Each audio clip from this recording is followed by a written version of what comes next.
E Florianópolis é uma cidade muito forte em prestação de serviço. E a arbitragem é uma prestação de serviço sofisticada para o advogado, muito importante para o advogado.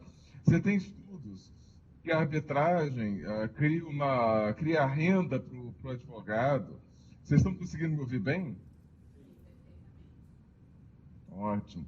Você tem estudos que mostram que a arbitragem é algo muito positivo para a advocacia, por isso é importante fazer esse curso nas OABs. A CCI, que é a maior Câmara do mundo, há uns 3 anos atrás, ela iria mudar de sede, ela pediu um benefício fiscal para o governo francês.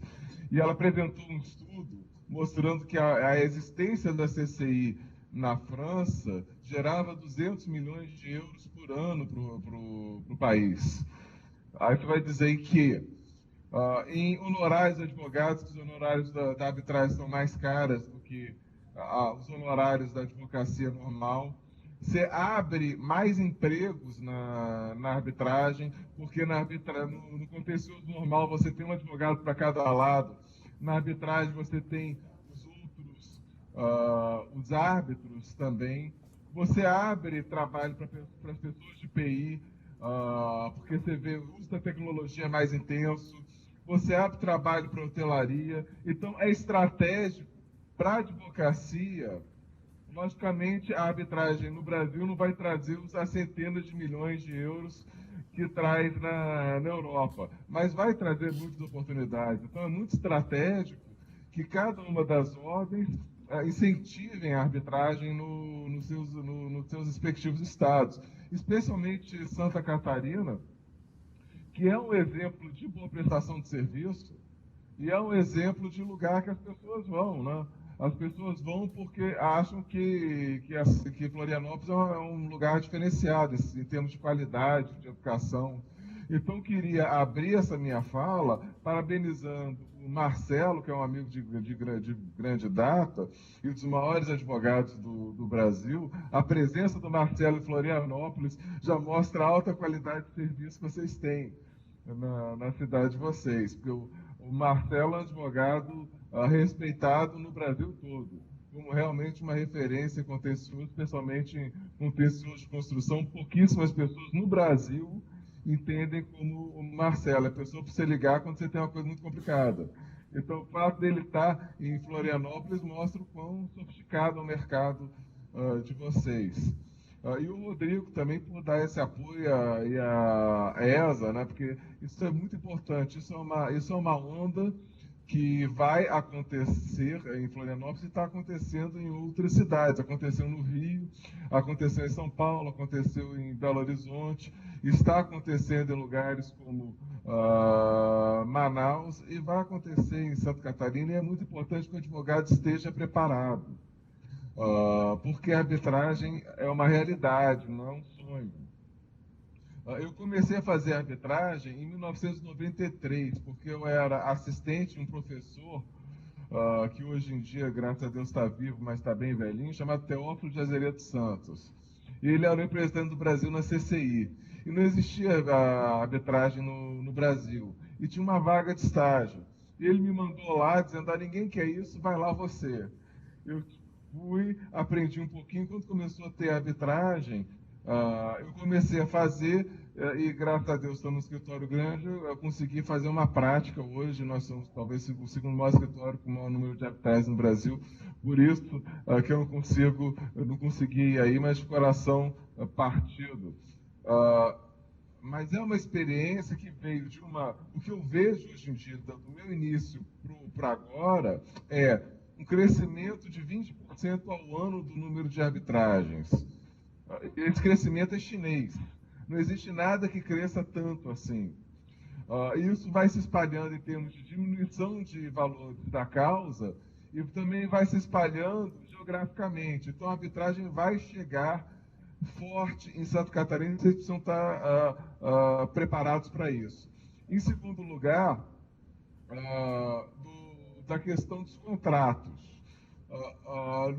No meu escritório, que é um dos grandes escritórios do Brasil, não existe contrato privado que não tenha cláusula de arbitragem. E se você perguntar, aí eu vou citar os concorrentes, que são muito bons também, Você perguntar um Pinheiro Neto, é a mesma coisa. Se perguntar o Machado Meyer, é a mesma coisa. Se perguntar por Matos Filho, é a mesma coisa. Se perguntar por Zine Freire, é a mesma coisa. Se perguntar por Verano, a mesma coisa. Quer dizer, os grandes escritórios todos colocam arbitragem. Então, o resultado é que a arbitragem terá. Naquele negócio que foi feito, haverá arbitragem. A gente diz que a arbitragem é um contencioso transacional, porque você é uma fruto da vontade. Você precisa expressar essa vontade. O que ocorre é a realidade que os grandes contratos têm arbitragem. Os contratos médios estão sendo feitos com arbitragem também. Por isso que eu digo que a arbitragem é uma realidade e nós, advogados, temos que estar preparados para isso, porque essa realidade vai chegar em Florianópolis. Não existe construção privada, grande ou média, sem cláusula de arbitragem. É uma loucura, chega a ser má prática colocar cláusula de foro em uma questão de construção acima de certo valor. O Marcelo, que é dos maiores, realmente um dos maiores advogados de construção do Brasil, uma referência, vai concordar comigo. Por isso que ele atua muito em arbitragem. Você não faz isso pelo quantidade, pelo nível de complexidade, nível de prova. Você precisa de arbitragem. E a arbitragem tem para outros campos, como uma administração pública. Você teve um decreto no Rio de Janeiro regulamentando, você está esperando um decreto federal. Você tem questões até em cidades menores. Eu recebi uma ligação de um prefeito, semana passada, de uma cidade no interior de São Paulo, com uma arbitragem, porque botou no contrato público de estacionamento. Então, isso vai acontecer.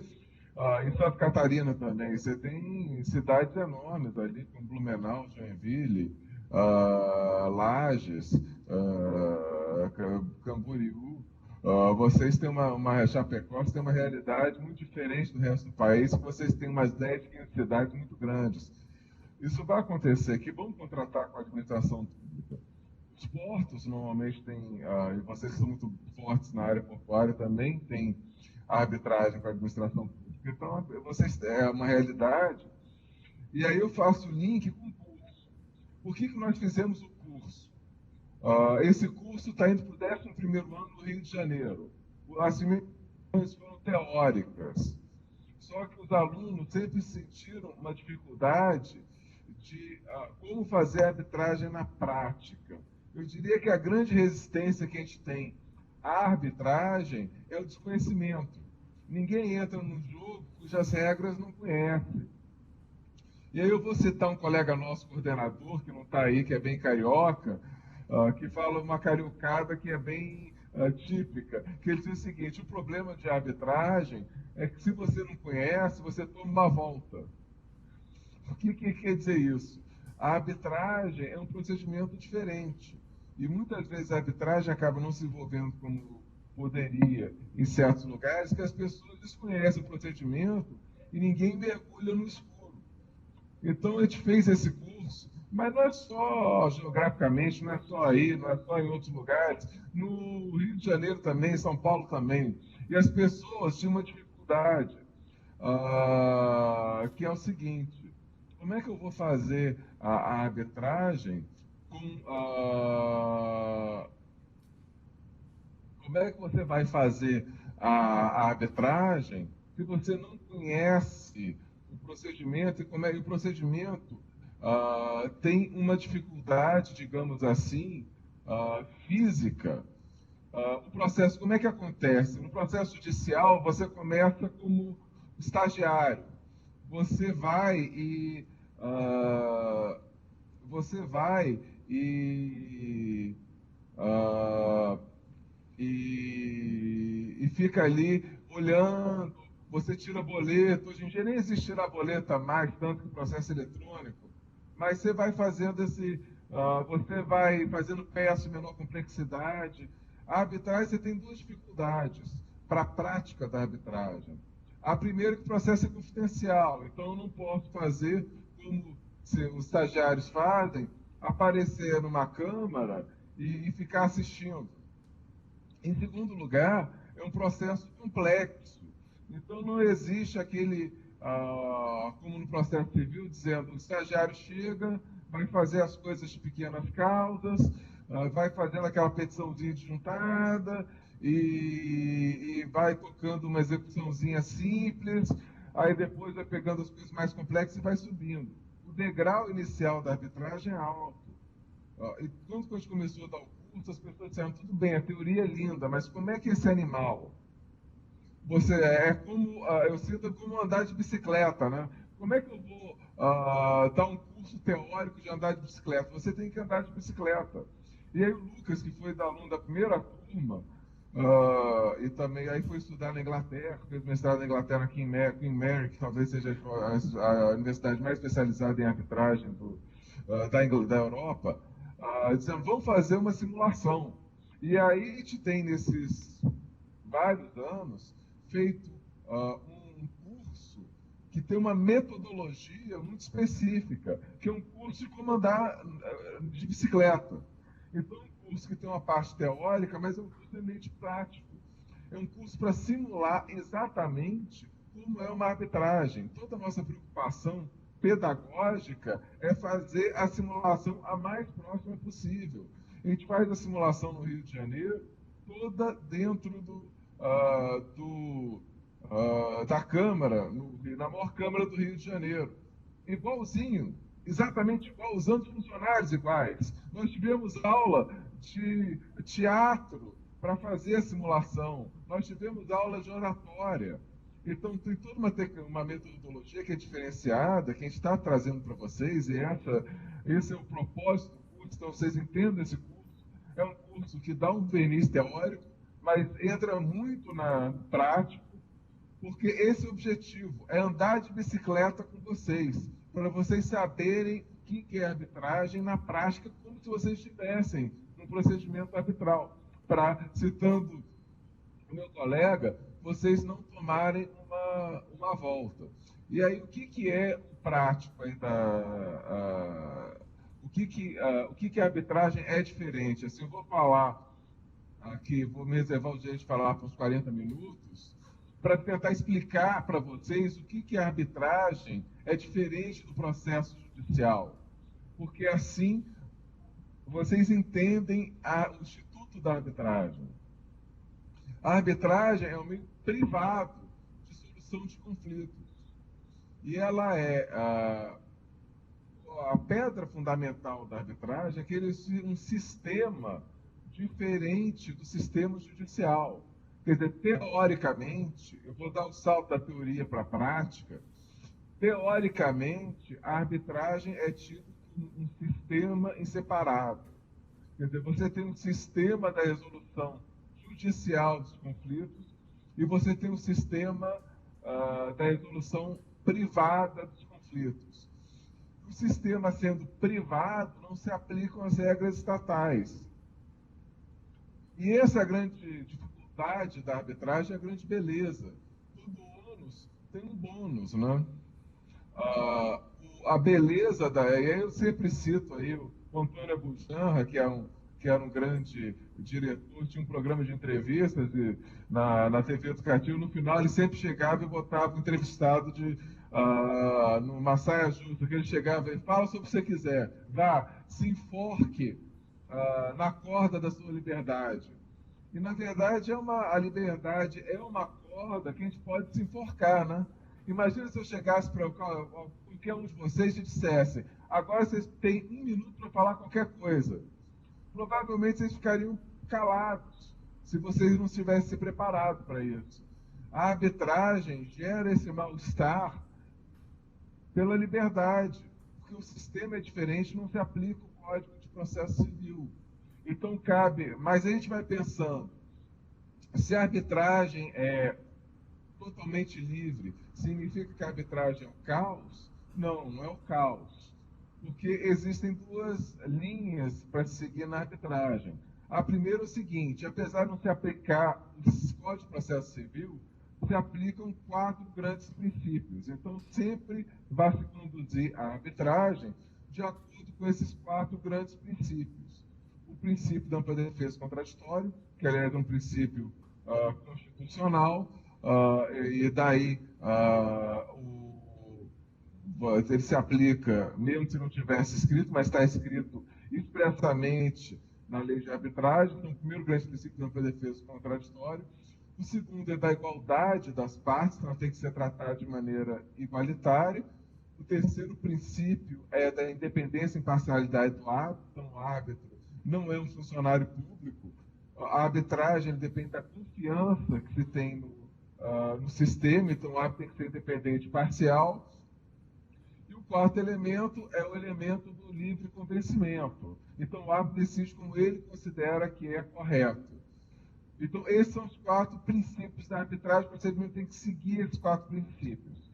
E derivando desses 4 princípios, tem a segunda linha, que é o seguinte: a prática da arbitragem. Aquilo que meu colega diz, o que eu tenho que saber para não tomar uma volta. E é o que a gente quer ensinar para vocês. O objetivo da arbitragem é ensinar a prática.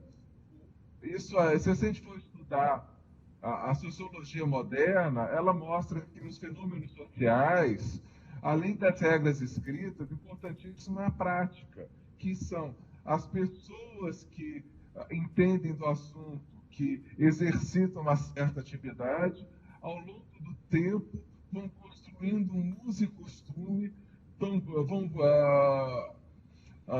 construindo um procedimento reiterado. Na arbitragem, esse procedimento reiterado não está escrito em lugar nenhum. E esse procedimento reiterado, que é a minha função institucional, é quase uma função de vida minha, do Lucas, da Mariana, porque daí depende o sucesso da arbitragem. A gente tem que transmitir para vocês o que é feito na arbitragem e não está escrito em lugar nenhum. Para a arbitragem funcionar, eu tenho que espalhar máximo de pessoas possíveis com essa prática, para que vocês possam ter igualdade de armas e o princípio da igualdade das partes ser efetivamente exercido. Então, o objetivo desse curso é transmitir essa prática. Eu passar um pouquinho da minha experiência, das 29 arbitragens que eu cuido hoje, das 5 audiências que eu vou fazer em 2 meses, da mais de 30 arbitragens que eu fiz nos últimos 5 anos. Passar a experiência para vocês, porque o objetivo é vocês saírem daqui e já saírem fazendo arbitragem. Igualdade de armas dos advogados que já fazem arbitragem há pouco tempo. Esse é o propósito do nosso curso. Então, eu queria falar um pouquinho para transmitir essa experiência. No que a arbitragem é diferente do processo judicial. Primeiro, como eu disse, não se aplica o CPC e todas as consequências que isso resulta. Primeiramente, quando começa, não se aplica o CPC, você escolhe o julgador e o processo é mais rápido. Ao mesmo tempo, o processo tem um custo. Eu vou vou falar de uma maneira aí, mais informal, para vocês entenderem quais são as implicações. Vou conversar um pouco aqui, transmitir a experiência de quando você cuida de uma arbitragem. Então, vamos dizer que eu esteja aqui e recebo uma ligação, um e-mail. Ligação não vou receber porque eu estou aqui, já estou ocupando o telefone, mas vamos dizer que eu recebo um e-mail do cliente, e o cliente diz: eu tenho um determinado caso, está sujeito à cláusula de arbitragem, eu preciso da sua assessoria para a arbitragem. O que nesse momento é diferente de um processo judicial? Eu diria que o advogado, nesse primeiro momento, precisa de uma responsabilidade maior perante ao cliente e um compromisso maior perante ao cliente. Tem aquela frase famosa que tem certas coisas inevitáveis, como impostos, a morte e o processo judicial, né? Nós temos 108 milhões de processos judiciais no Brasil. Se considerar autor e réu, são um processo para cada pessoa. É inevitável que a gente seja envolvido com um processo, até como pessoa física, né? Até como parte. Nós, advogados, vamos ter processos, e o processo, os Nós, clientes, vamos ter processos, queiram ou não queiram, e o processo é, então, inevitável. Então, você entra com a ideia que o processo vai ocorrer, o processo judicial.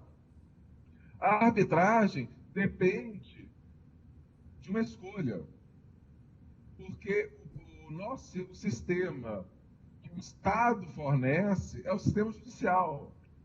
Para você sair do sistema judicial, você tem que escolher. Eu brinco ali, de certa forma, é um demérito, mas é uma ironia, que o processo judicial é o SUS e a arbitragem é a clínica privada. O processo judicial é muito melhor do que o SUS, né? Isso é uma brincadeira. Mas você não vai sair do SUS de uma clínica privada sem você escolher e sem você pagar e arcar com as consequências. Então, a primeira diferença quando você recebe uma arbitragem é: eu estou recebendo um processo que é uma escolha. Se tiver cláusula, está vinculado com a arbitragem. Mas você seguir com a arbitragem é uma escolha com o cliente. Ele tem que ver se naquela situação específica ele deve realmente litigar ou deve procurar um acordo, ou deve simplesmente não entrar com a ação.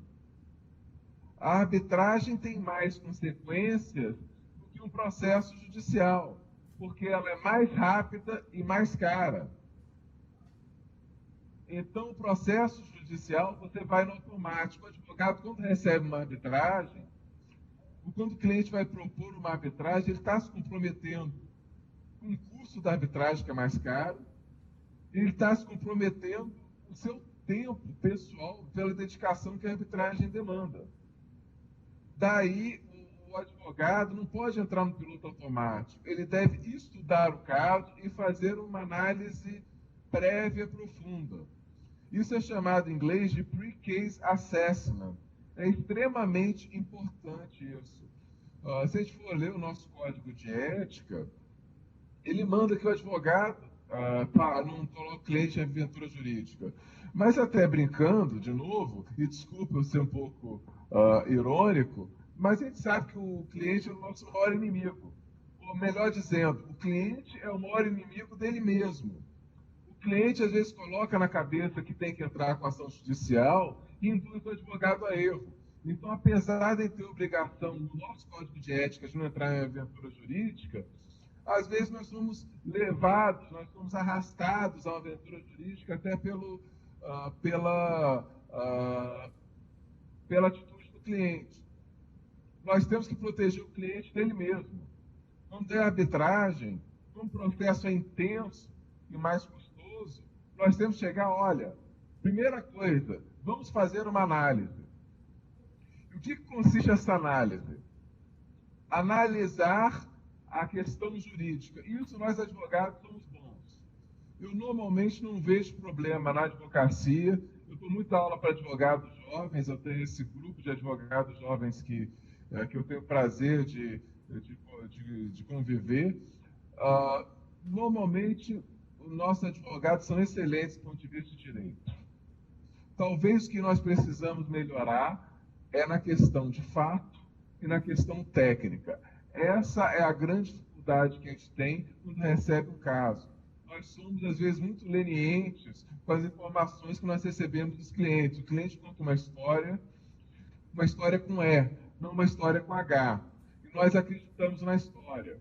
Para fazer advocacia de alto nível, que a arbitragem demanda, é importantíssimo que a gente busque a história com H. Então, a primeira recomendação, a primeira diferença da arbitragem do processo judicial é que você tem que procurar ir a fundo na questão fática antes de aceitar o caso. Qual é a minha recomendação? Peça todos os e-mails, todas as cartas e leia. Não aceite um caso antes de ler todas as cartas e ler todos os e-mails. E se o cliente te enrolar, eu não vou pegar o caso, eu não vou pegar uma procuração antes de receber os documentos. Por quê? Porque a estratégia vai depender da documentação. E no processo arbitral, a documentação é analisada no detalhe.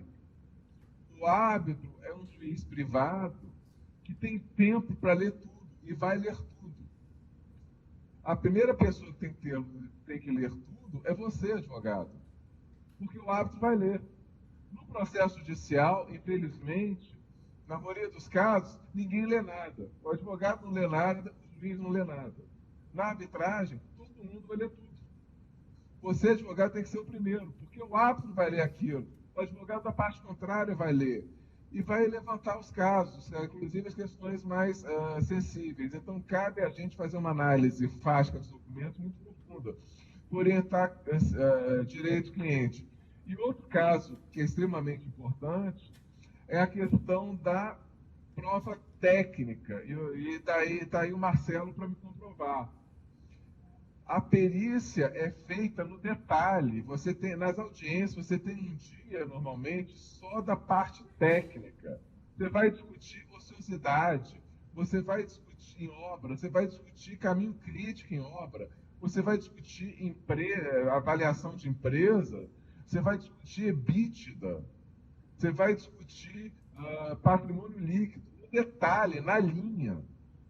Então, o advogado não pode fazer isso sozinho. É importantíssimo o advogado, na arbitragem, envolver o assistente técnico no primeiro momento. Eu não saio de casa para uma arbitragem técnica sem assistente técnico contratado. Isso é diferente do processo judicial, porque no processo judicial a perícia é longa, a perícia às vezes é confusa. Então, você escolhe, às vezes, o assistente técnico de acordo com quem é o perito.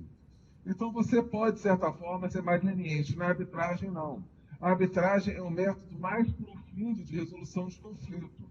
Então, cabe ao advogado, essa primeira grande diferença da arbitragem, que vocês têm que mudar o mindset de vocês, é não aceitar o caso antes de olhar toda a documentação, antes de fazer um pre-case assessment, não só no direito, que isso a gente costuma fazer bem, mas também nos fatos, e pedir para o técnico fazer análise das sessões técnicas. Tudo bem. Vamos dizer que a gente tenha essa análise do caso. Aí cabe ao advogado definir a estratégia. E para definir a estratégia, ele vai fazer ter uma decisão fundamental, que é o seguinte: cabe prosseguir no processo, ou o processo é fraco e é melhor recomendar ao cliente não entrar com o processo. No processo judicial, existe muita gratuidade, existe limitação de custos na maior parte do processo. Então, vale a pena tentar casos piores, porque você está lidando, na maior parte das vezes, com bilhete de loteria. Na arbitragem, não existe bilhete de loteria. Você recebe o que você paga. A arbitragem, como existe esse custo, muitas vezes tem que chegar para o cliente e dizer: olha, não entre com o processo. Então, essa é uma diferença, essa é uma recomendação que você tem que fazer ao seu cliente. Muitas vezes chegar para ele e dizer: não entre com o processo. Outra decisão fundamental que você tem que fazer como advogado para o cliente é muitas vezes dizer: olha, eu acho que o resultado vai ser X, por que você não tenta um acordo? Então, o advogado tem que estar aberto para esses meios alternativos ou meios adequados de solução de conflito, que muitas vezes você diz: olha, o resultado provável é X, eu acho que vai dar isso, então a melhor estratégia talvez não seja litigar, talvez você consiga chegar no mesmo resultado através de uma negociação de acordo. É muito importante que você esteja aberto para um acordo.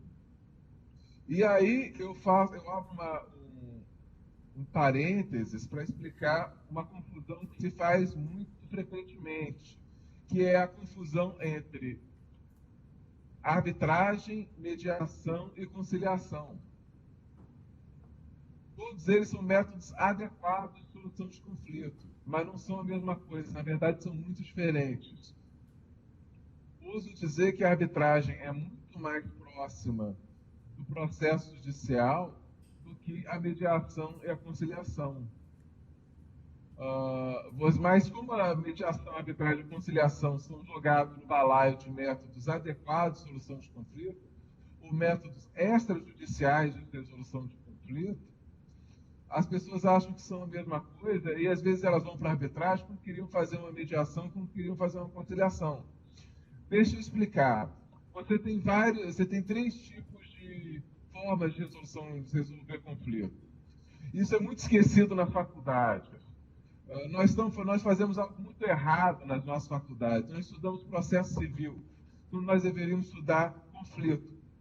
Eu digo que é como se a gente fosse numa aula num curso de medicina, como se você estudasse aspirina e não estudasse dor de cabeça. Processo civil é um remédio. Processo civil não é o fenômeno. O fenômeno é o conflito. O processo civil é o remédio para resolver o conflito.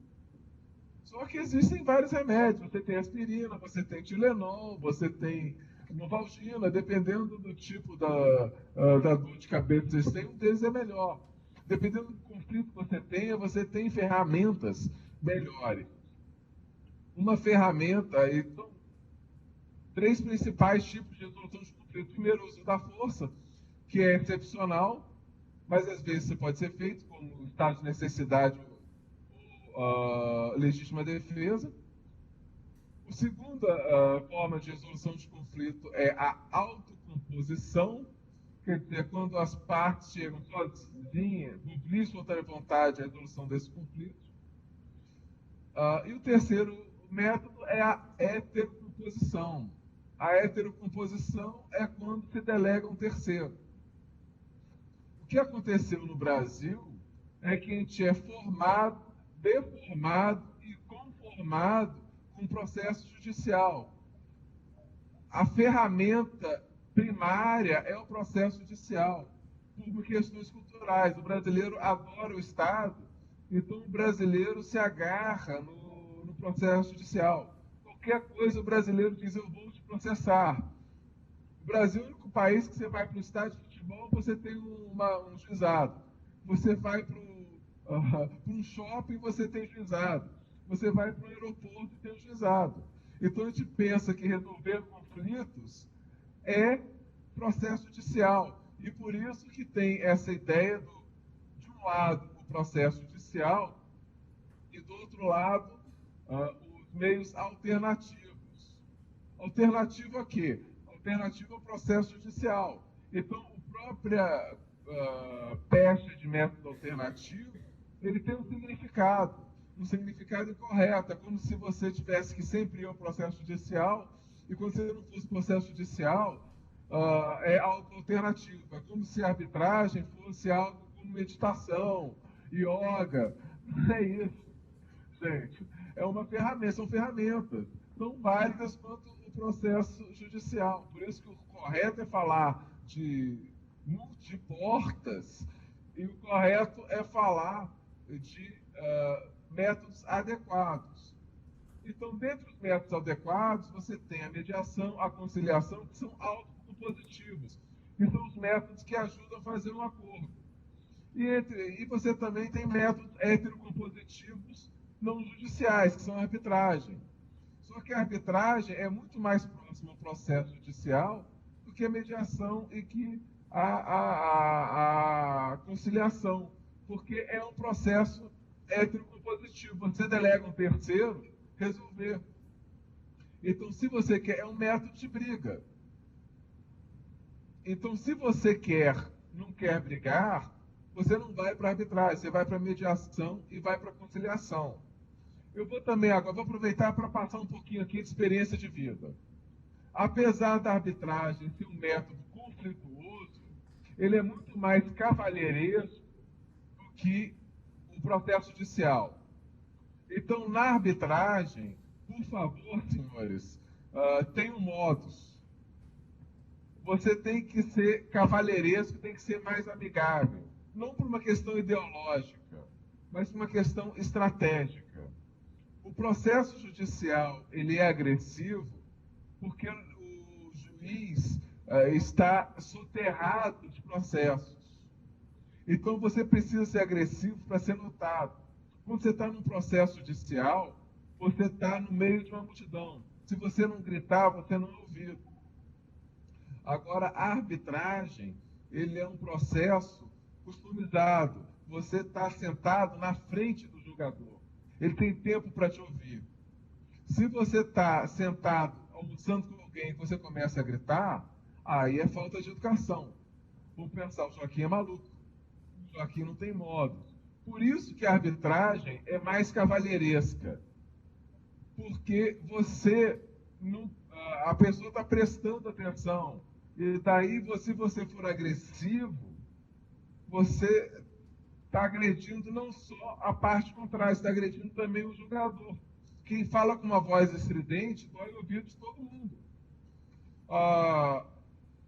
Existem estudos interessantes, foi feito um estudo pela Suprema Corte Americana. Ela chegou à seguinte conclusão: as petições mais agressivas são as com maior fracasso. A petição mais agressiva, ela é tida como insegurança. Normalmente quem é agressivo é inseguro. Aí você vai dizer, mas Joaquim, se é isso, por que no processo judicial as pessoas são tão agressivas? Elas são agressivas justamente para chamar atenção. Mas no processo arbitral você não precisa chamar atenção. Você precisa convencer. Então você não vai ser tão agressivo. Além disso, o processo arbitral, você precisa da colaboração da parte contrária. Porque você precisa definir os prazos, você precisa definir o cronograma, quando é que vai ser a audiência. Então, você precisa criar esse relacionamento. O advogado que só briga com a outra parte, ele gera para o árbitro uma impressão de segurança. Ele gera para o advogado da outra parte uma resistência que vai prejudicar.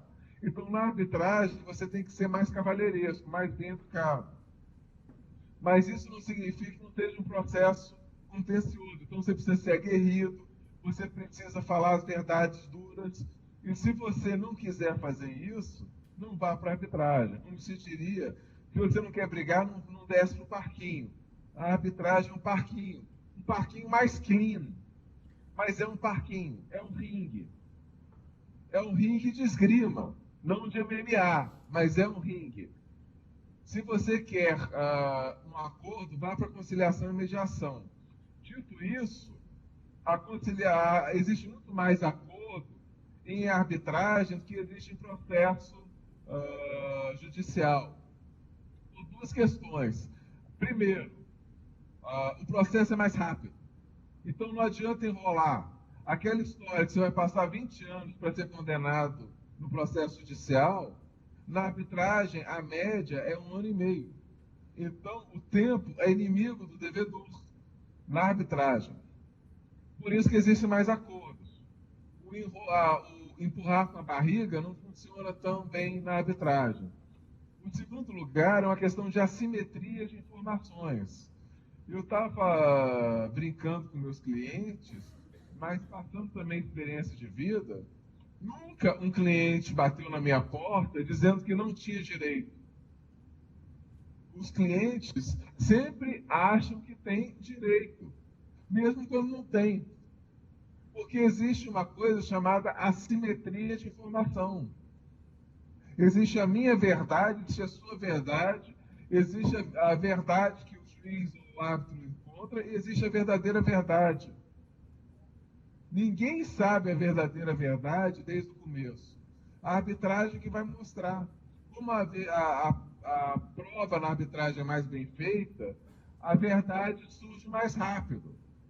E por isso que existe mais acordo. Aquele processo que o cliente achava que tinha razão, porque a parte contrária achava que tinha razão e não tinha, vai se descobrir a verdade mais rápido. Por isso que existem mais acordos na arbitragem. Então é importante você escolher, dito aí como eu estou falando, quais são as diferenças da arbitragem. Antes, é importante o advogado fazer um estudo bem grande para recomendar o cliente entrar ou não com a arbitragem ou fazer acordo.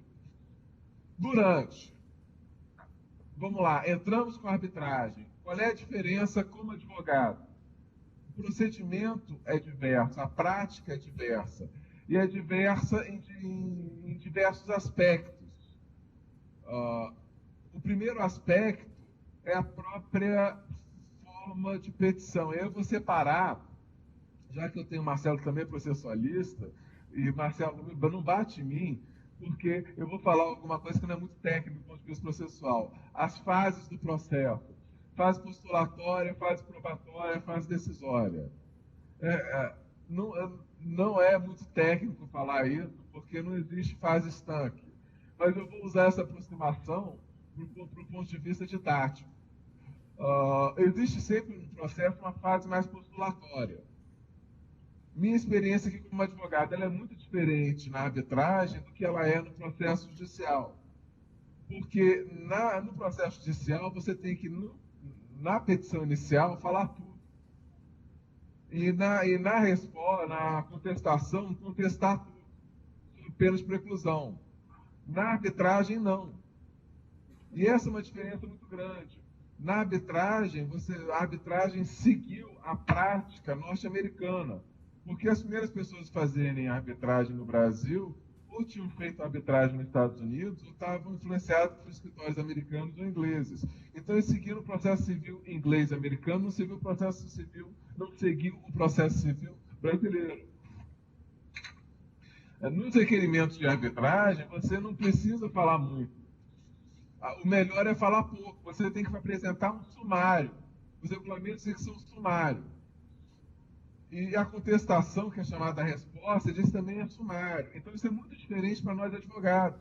Nós estamos acostumados a fazer uma inicial com tudo. Aí, quando chega na arbitragem, um processo de milhões, a pessoa escreveu 5 páginas. O cliente, às vezes, diz: olha que porcaria. Eu digo: não. A petição está maravilhosamente bem feita. Eu disse: como assim? O sujeito só escreveu 5 páginas. Mas escreveu 5 páginas, mas escreveu muito bem as 5 páginas. Fez o resumo muito bem. Então, isso é diferente. Você tem que ser sucinto. Isso não significa que a petição inicial na arbitragem, que é o requerimento, ou a contestação, que é a resposta, tem que ser mal feita. Muito pelo contrário, é muito mais difícil você escrever pouco do que escrever muito. É aquela frase do Mark Twain, que eu sempre cito, né, que também o padre Antônio Vieira tem uma coisa parecida. Eu escreveria uma carta menor se eu tivesse tempo. Quer dizer, quanto melhor o trabalho, mais curto. Então, às vezes a gente é deformado pelo princípio do processo civil, que eu tenho que falar tudo na inicial, e acabo sendo prolixo. Na arbitragem, como eu tenho que ser sintético, dá muito mais trabalho intelectual, porque eu tenho que entender o caso, eu tenho que ser um advogado melhor para resumir tanto minha tese quando eu sou autor, como também minha tese de defesa, quando vou fazer a resposta. Então, essa é uma diferença na parte postulatória. E aí você vai falar: Joaquim, então a arbitragem é superficial, que tu escreve uma petiçãozinha, depois outra parte escreve uma respostinha, e é isso aí? Não, não. Vai haver um momento da fase postulatória full-fledged, com perdão do inglês. A fase postulatória mais completa, mas isso vai acontecer num segundo momento. Então, é muito diferente. A gente tem que aprender que na arbitragem a gente faz uma inicial sucinta, mas bem feita, muito bem escrita, porque a primeira impressão é que fica. Então, você tem que começar muito bem, mas sintético, uma contestação muito bem feita, mas sintética, e aí vai aparecer um momento que é o segundo momento, que você vai fazer a petição com todo robusta, que aí costuma ser bem robusta, pode até fazer 50, 100 páginas, você vai ter que colocar tudo num segundo momento. E você não tem situação pré-determinada na arbitragem, também é muito diferente do processo civil. Você não tem inicial, contestação, réplica, tréplica. Você tem que negociar a quantidade e o tempo das manifestações com outra parte, que é muito diferente. O Lucas e a Mariana vão explicar isso com vocês. Então, essa é uma diferença muito grande da fase postulatória. Outra diferença muito grande processual é que o pedido não se consolida na inicial e a defesa não se consolida na contestação. Normalmente vai acontecer a consolidação dos pedidos no termo de arbitragem, que é um documento sui generis. Eu não vou dar spoiler das próximas aulas, mas isso é muito diferente, porque o cliente às vezes aparece, olha que maluquice, olha que absurdo, a parte, o requerente mudou o pedido do requerimento para o termo de arbitragem. Para o bem ou para o mal, isso é possível na arbitragem. Os requerimentos, os regulamentos de arbitragem permitem. Então, quando a gente faz uma arbitragem, tem que estar como advogados, isso é uma prática que eu quero passar para vocês, espertos para o fato, atentos para o fato que o pedido pode ser mudado. Então, faz parte desse xadrez. Ele tem que levar em consideração que o pedido feito no requerimento pode mudar até o termo de arbitragem. O documento vai ser discutido mais adiante com o Lucas e a Mariana, que até no caso prático tem um requerimento em exercício de termo de arbitragem. Então, parte postulatória. Agora vamos para a parte probatória. Essa é muito diferente, porque é muito mais intensa. E você tem uma liberdade. É aquela liberdade da Abujamra que a gente pode se enforcar.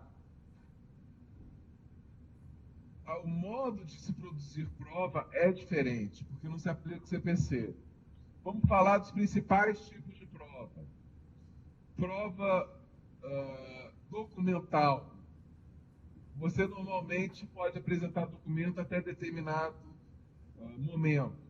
E você tem uma prática de como produzir documento. Existe uma coisa chamada Head Schedule, que é uma planilhazinha para pedir documento. É muito importante, no exercício prático, a gente vai mostrar para vocês um Head Schedule, porque isso é uma coisa bacana, que é usada em arbitragem, que não é usada em processo civil, que funciona muito bem e que vocês podem levar para a advocacia de vocês.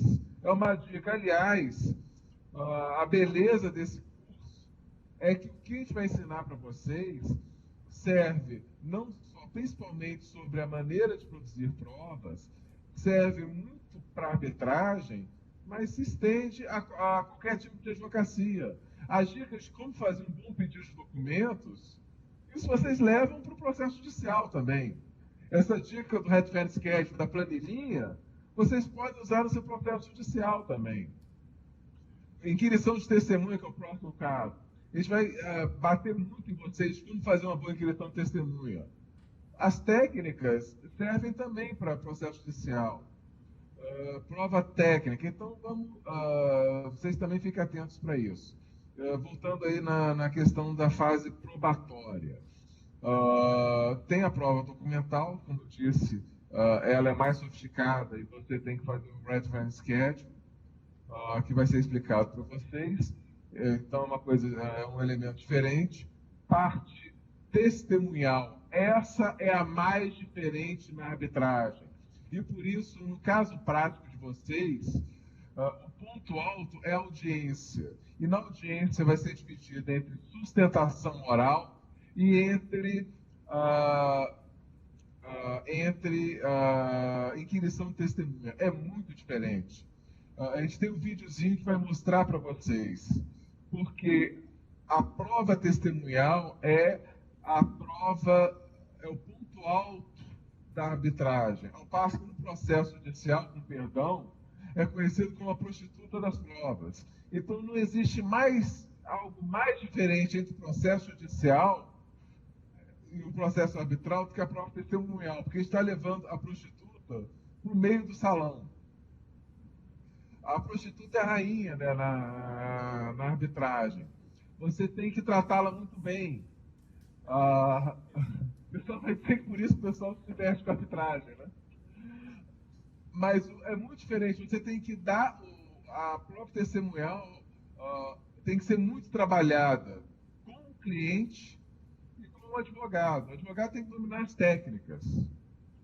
Porque na arbitragem, a grande diferença, o cliente tem que saber que a prova testemunhal vai ser importante. A prova testemunhal é diferente na arbitragem do processo judicial, porque não se aplicam as exceções do CPC e os árbitros aceitam, em regra, qualquer tipo de testemunho. As regras do CPC são muito rígidas. A gente brinca, e é até uma vergonha falar de CPC com um processualista como Marcelo, mas me corrija as besteiras que eu estiver falando, mas a gente brinca que no processo judicial, a testemunha é o sujeito que está andando na rua e vê um acidente de carro. As regras do processo judicial são feitas para quase ninguém ser testemunha. Se você aplicar ferro e fogo às regras do CPC, ninguém é testemunha, todo mundo é informante. E esse é um elemento preponderante para a prova testemunhal ter pouco peso.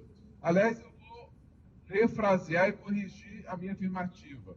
Não é que a prova testemunhal tenha pouco peso no processo judicial, é que é muito difícil você ter uma boa prova testemunhal, já que o sarrafo do processo civil para caracterizar uma prova como prova testemunhal é muito alto.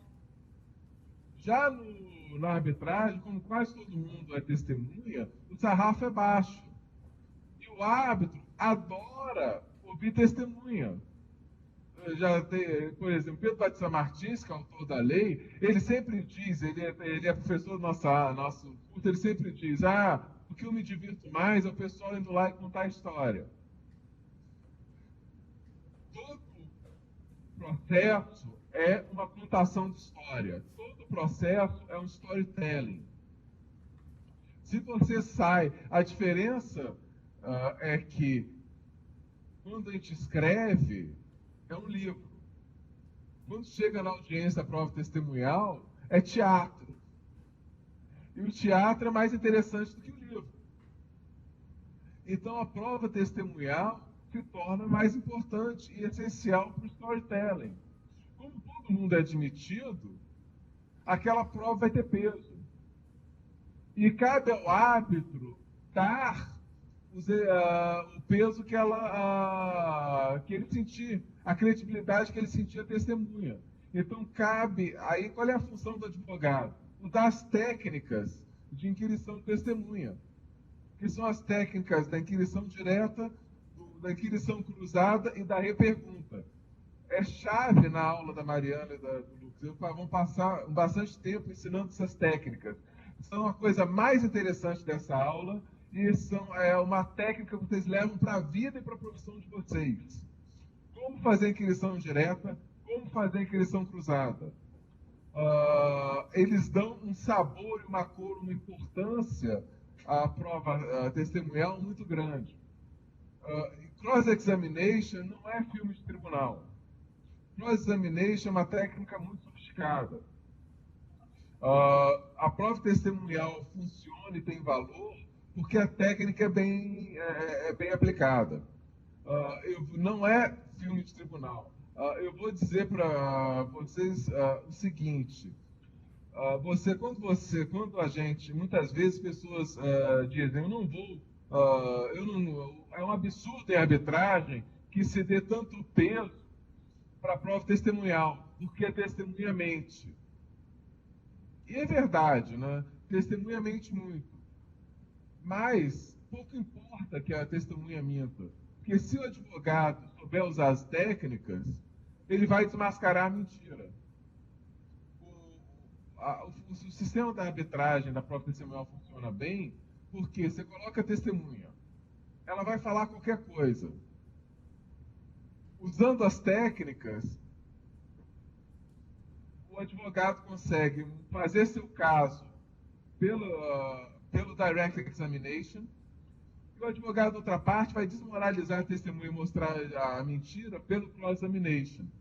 Então, funciona muito bem e é algo muito diferente que a gente quer passar para vocês. E, em terceiro lugar, outro grande tipo de prova que é muito diferente é a prova técnica. A prova técnica é muito diferente porque também não se aplica o CPC. Por dois motivos. Primeiro, que não se aplica o CPC. Então, você tem duas maneiras de fazer a prova técnica. A primeira é seguir o CPC, porque apesar de não se aplicar, ele pode ser usado subsidiariamente. Então, você vai nomear um perito, vai colocar quesitos e vai fazer de maneira semelhante. É mais usado, contudo, um segundo sistema, que é o sistema da testemunha técnica, que esse é muito diferente. Quer dizer, ao invés de nomear um perito, a parte tem que apresentar pareceres de pareceristas, e esses pareceristas são inquiridos. Então, essa prova técnica feita dessa maneira é muito diferente. E a gente tem que aprender como é que ela faz, né? Vocês vão dizer, professor, isso não funciona. Como é que cada parte apresenta um parecer? Esse parecer é parcial. Como é que o árbitro vai escolher entre os dois? Mais uma vez, vão se aplicar as técnicas. Porque se o árbitro souber confrontar os dois pareceres através de inquisição direta e de cross-examination com a ajuda dos advogados, dessa dialética, né, da tese e da antítese, isso é Hegel, né, vão chegar à síntese. Então, a utilização das técnicas também funciona. E existem outras técnicas específicas para a prova pericial, como, por exemplo, o hot tub. Hot tub parece uma coisa charmosa, né? Banheira quente, né? Todo mundo num banho de espuma, meio Rita Lee. Não é isso aí não, gente. Hot tub é você fazer uma cariação dos peritos. Funciona muito bem e você acaba arrancando a verdade deles. Então, para isso, mais uma vez, precisa de uma técnica. A técnica essa que vai ser explicada no curso e que é bastante sofisticada. E a parte decisória, que é a terceira fase do processo judicial, também é diferente, porque o árbitro tem uma cabeça diferente do juiz.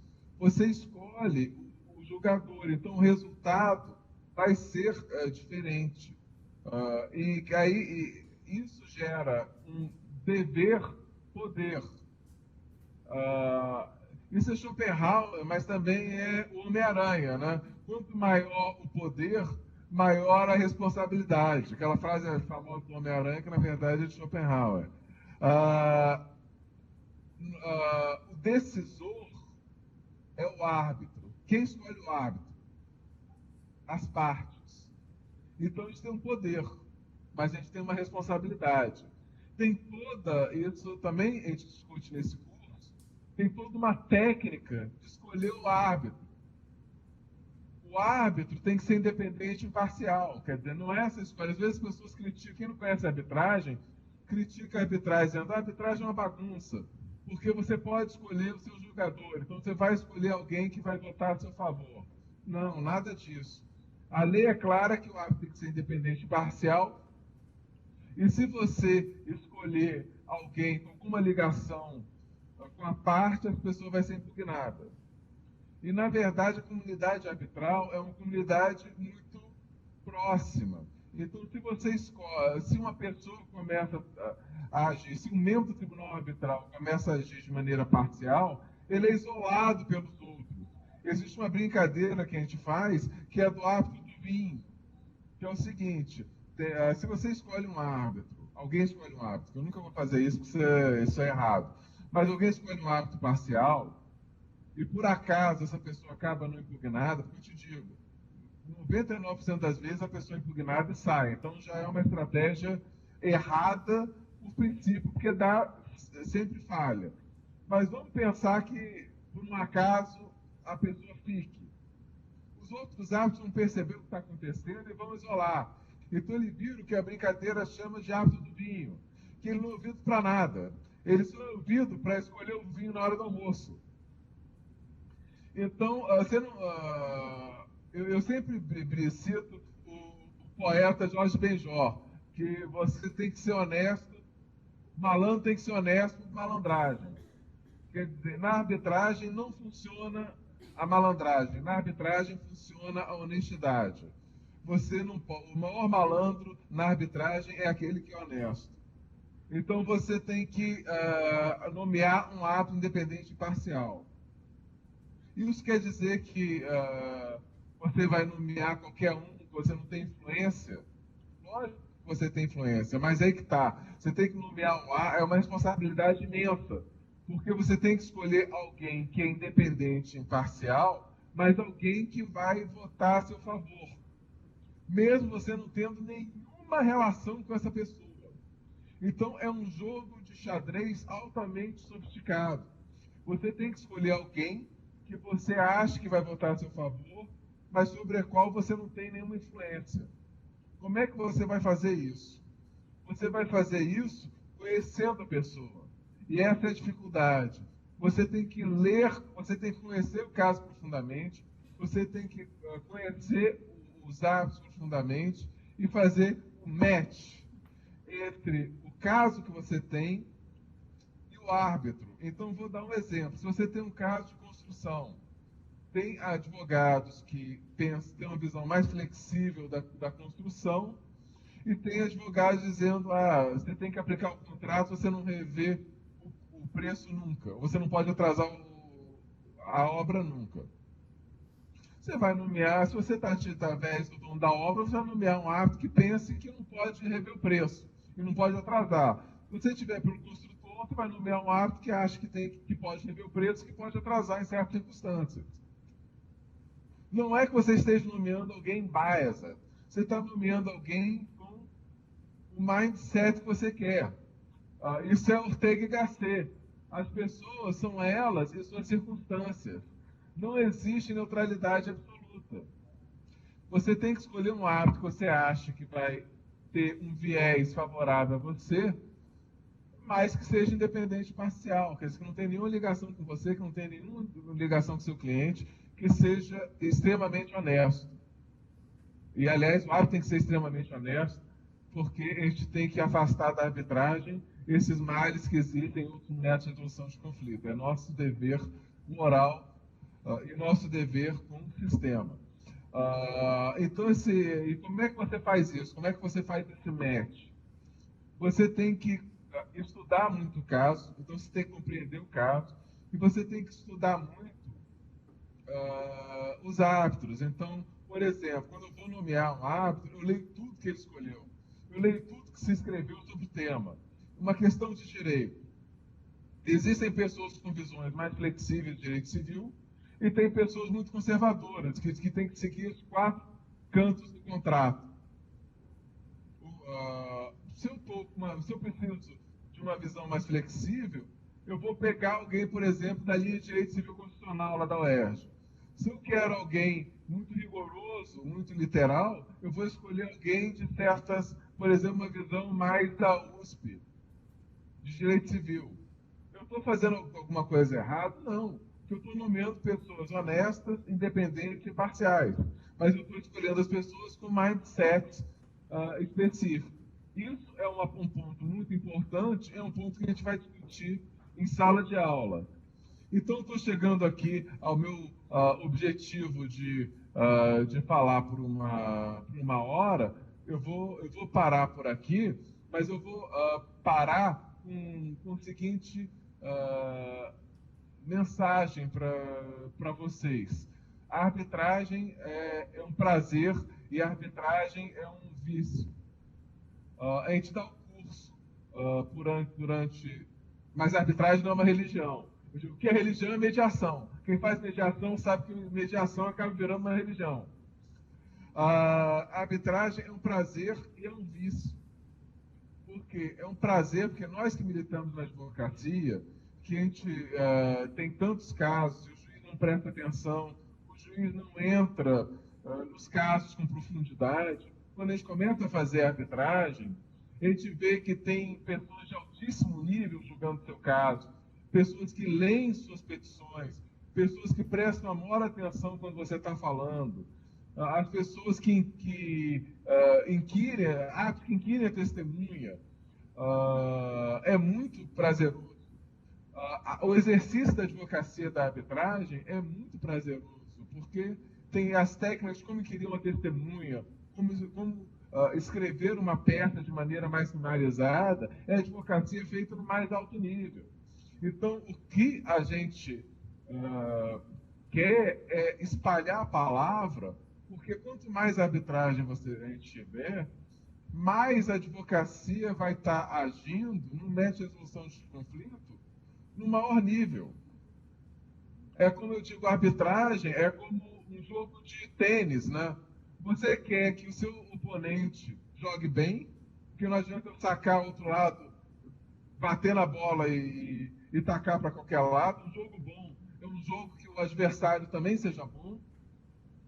E é um meio que leva para um nível muito alto. Quer dizer, o nível da advocacia é muito alto, que é muito prazeroso, é o que a gente quer na nossa profissão. Então, que isso seja um curso que transmita para vocês o amor pela arbitragem que a gente tem e que transmita para vocês todas essas técnicas que vão usar não só na arbitragem, mas na advocacia. Então, eu queria agradecer de coração por vocês estarem dando tempo de vocês para a gente, para esse projeto que é tão próximo a nós. Obrigado.